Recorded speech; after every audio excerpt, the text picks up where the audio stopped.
sit Matt on a chair and put him in front of that shed, you know, just for a shot, a still shot of him. You know, I'll be done on those other people. Don't need a tripod, just motion stabilisation. Well, fix in post, mate. Fix in post.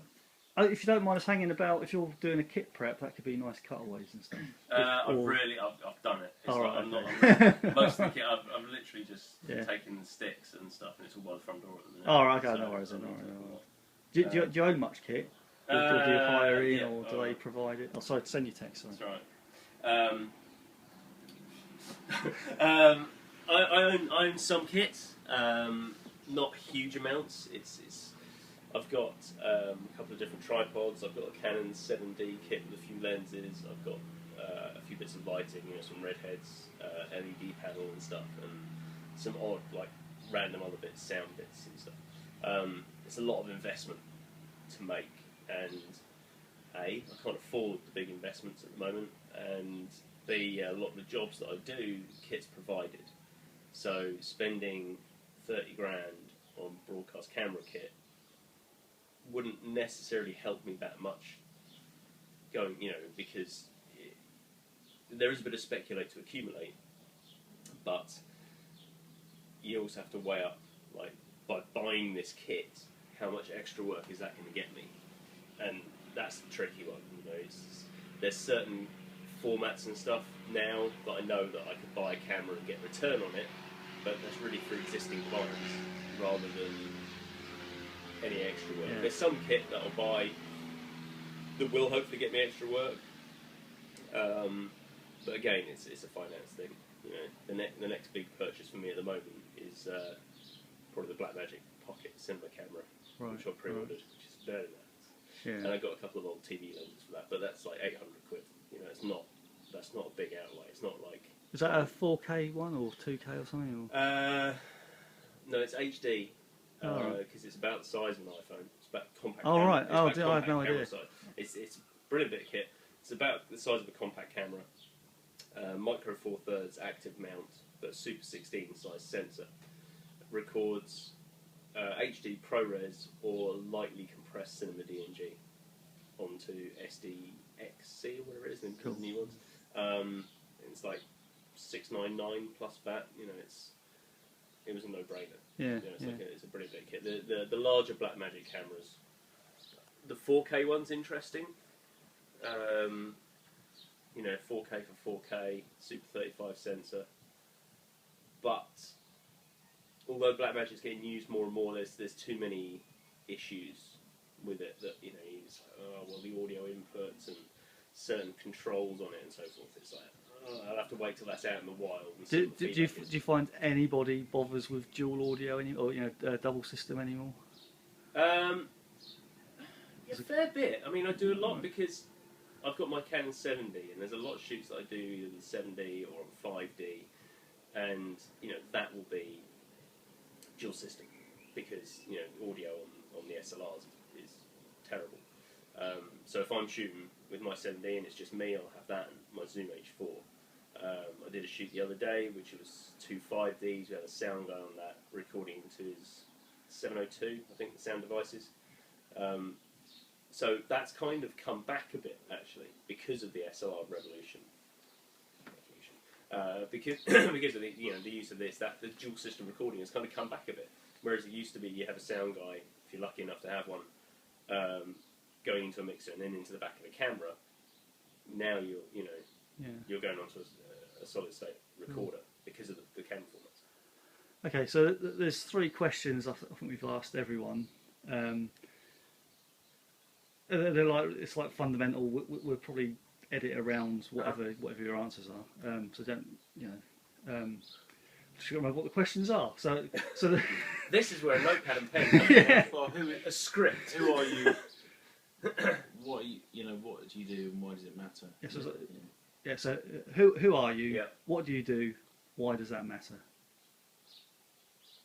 Why does that matter? Well, who are you? Is the first question. Okay. Okay, I'm Matt Grover. I'm a freelance cameraman.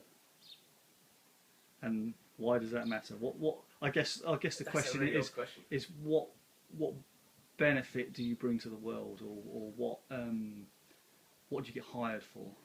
Well, I can't watch that. why does what I do matter in the grand scheme of things? It doesn't have to be a grand scheme. It could be. I don't know. Why does it matter? That's a really odd one. Because ultimately, it doesn't. Well, okay. Why would somebody hire you?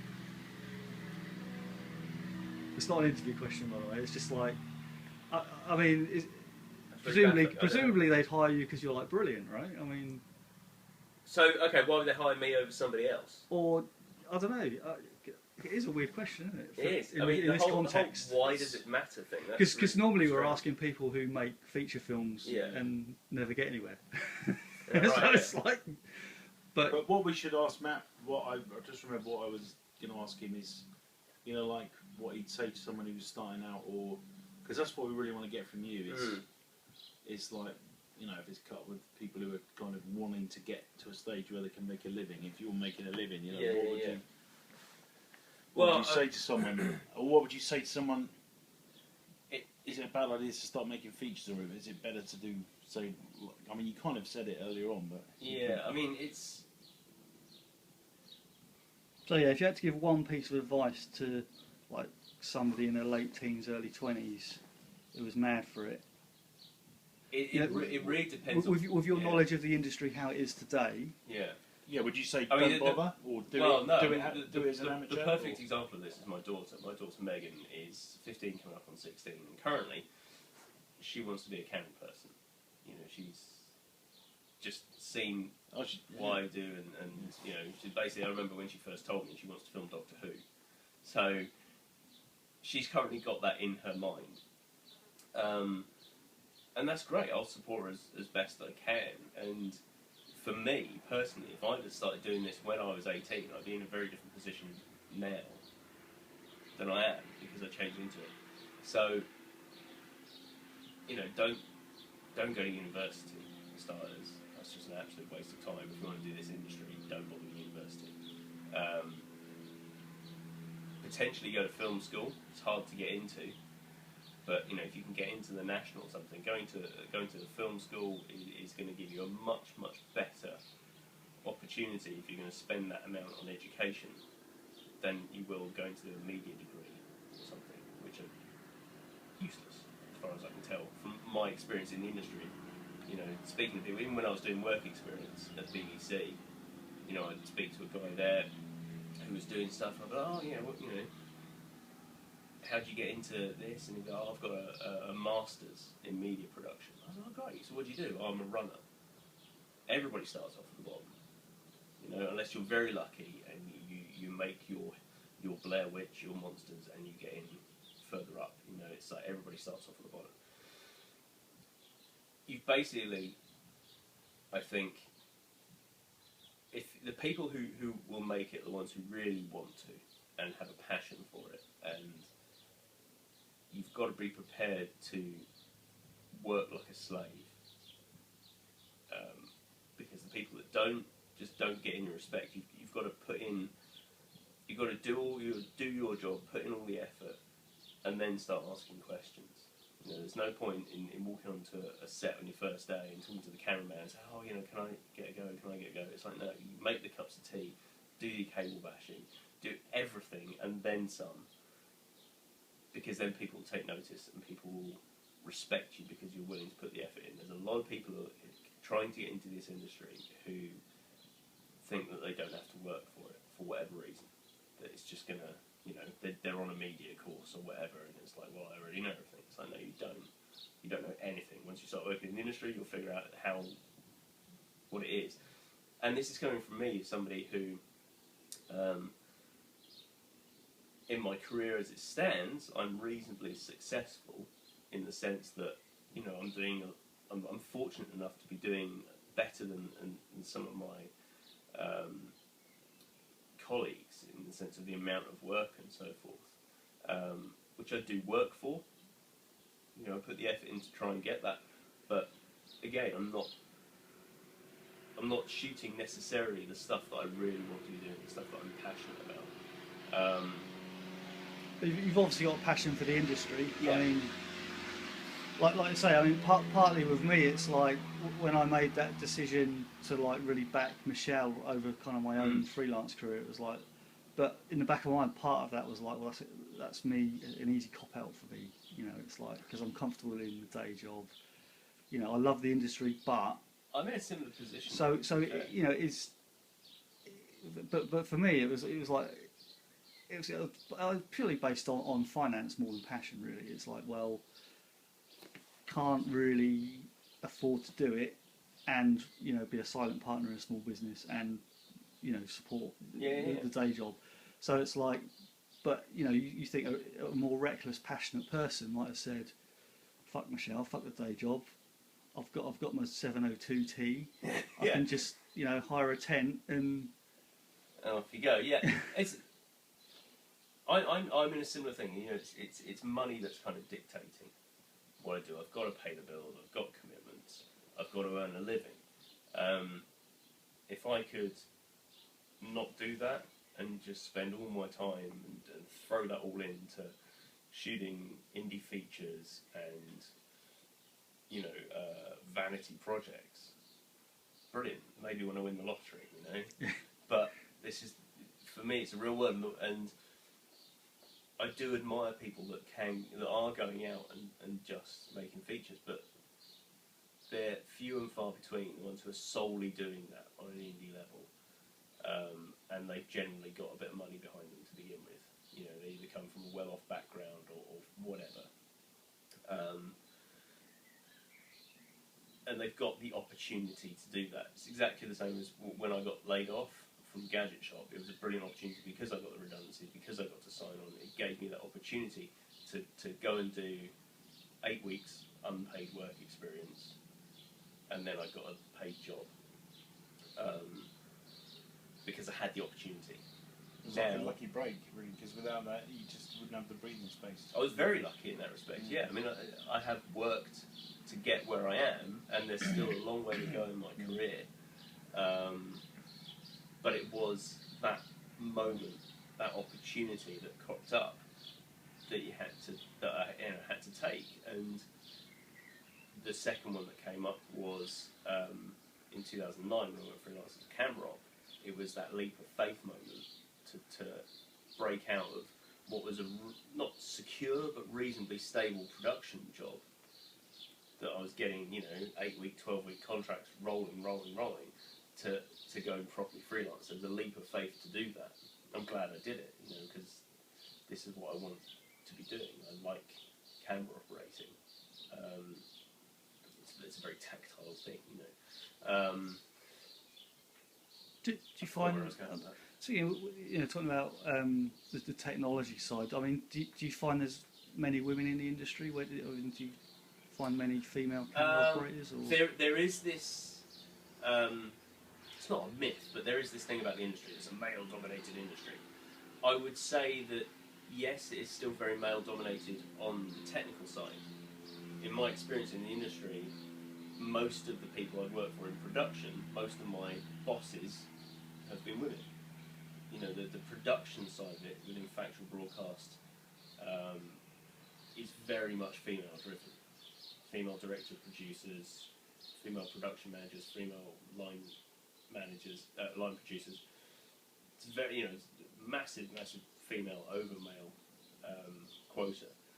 The technical side of it, there are women in the industry,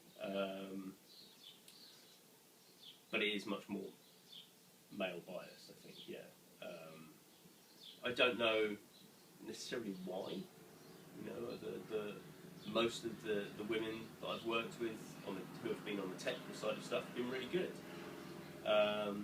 Whether it doesn't attract them as much, or whether it is genuinely harder for them, I don't know. I mean, I think there's probably various different people who, you know, the women in film and television or whatever it is would say, oh, it's harder and this, that and the other. I don't know. I mean, I've worked with really good women on the technical side of stuff. I've worked with really bad men on the side of stuff. You know, it's if you're good, you'll make it. I think gender is irrelevant nowadays. I think we were more. It was just. There's been a couple of girls we've come into, but inevitably, especially when people are getting films together, it just seems to be blokes driving it. It is much more. And sometimes it's a little bit of that bloke affinity with gadgets that, you know, on that level where you just got to get your head around the camera and a bit of gear and be able to work your computer and everything. But there's no reason why girls don't do it. It just seems to be weird that they don't really seem to adopt that as much. Yeah, and no, they I seem to think get yeah, more into it, it's just one of these things. It's not necessarily hard for them to do. I think there is to a certain degree. You know, it's quite a. I mean, your I daughter don't- actually is Yeah, I is mean, an Megan example wants to get into it, of- and I know, and you know, it's like okay, I know it's possibly going to be slightly harder for her because she's a girl, but you know, Maybe you a look massive at advantage, yeah. you look at there's very successful cinematographers and operators and assistants and directors that are all women, and I think if you're good at what you do and you get on with the people that you're working with, you can make a success. Doesn't matter what gender you are in that respect. It just so happens that I think, you know, production is female dominated. Hair and makeup, obviously, but it's rare. That doesn't in my sound experience. sexist, does it? Well, no, but No, but no, it's well, not. well, It's I'll not tell you being what- sexist. It's No, a no, fact. sorry, You know, yeah, it's- yeah, it's What, fit. one thing I've noticed, because I've got a boy and a girl, Yeah. is, Sorry, you know, before I nick that. you know, we never stop the boy playing with the dolls and we never stop the girl playing with the cars, but they naturally end up gravitating Yeah. to the Exactly. sexual stereotypes. Now, whether that's ingrained maybe somewhere else at school or something, it's not the parenting that's done that. No. And I think, you know, I think there is, genetically we're different, right, to girls. So I think it's obvious that they'll have different interests and excel in different areas in in general. And it is a generalisation. Yeah, exactly. Right? So, But you know, in my experience in the industry, I think I've met one male hair and makeup person in all this time. Auto cue operators generally tend to be women for some reason. Yeah. It's just the way it is. But you know, I've worked with a couple of really good female camera operators. You know, they know their stuff, they know what they're doing, and it's really hard to try and phrase something that's not going to come across as really sexist, because it's not. It's just it's No, a that's, simple why case. that's why I was joking with you. No, It's but like it is this thing that, you know, if you're good at what you do, people will appreciate that, and you'll get. Yeah, when it comes down recognised to for it, you ain't going to care. In a professional situation, you ain't going to care. Yeah. If someone's doing a great job, you want them involved. You don't really care what Exactly. variety is. Exactly. I mean, I don't care. You know. Because it's just Sure. making everything go a little bit smoother. Yeah. cool.